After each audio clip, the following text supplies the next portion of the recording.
વિસ્તારથી જોઈશું। અમરેલીના લાઠીમાં વરસાદની ધમાકેદાર એન્ટ્રી થઈ છે। ભારે પવન સાથે ધોધમાર વરસાદ વરસ્યો છે। વરસાદને કારણે રસ્તા પર પાણી ભરાયા છે। ભારે ગરમી અને બફારા બાદ વરસાદનું આગમન થયું। તો જે દ્રશ્યો સામે આવી રહ્યા છે આપ જોઈ શકો છો। લાઠીથી મળી રહ્યા છે આ દ્રશ્યો। અમરેલીના લાઠીમાં ભારે પવન સાથે ધોધમાર વરસાદ ખાબક્યો છે। વરસાદને કારણે રસ્તા પર ઠેર ઠેર પાણી ભરાઈ ગયા છે। તો ચોમાસાની જે રાહ જોવાઈ રહી હતી તે શરૂઆત થઈ ગઈ હોય તેવા દ્રશ્યો અમરેલીના લાઠીથી પ્રાપ્ત થઈ રહ્યા છે।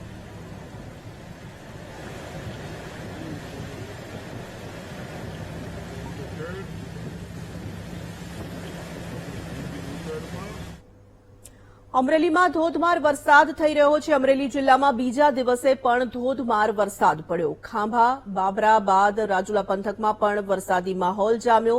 ડુંગર કુંભારિયા દેવકા માંડરડી સહિતના ગામોમાં પણ ધોધમાર વરસાદ પડ્યો। ધોધમાર વરસાદથી રસ્તાઓ પર પાણી ભરાઈ ગયા છે।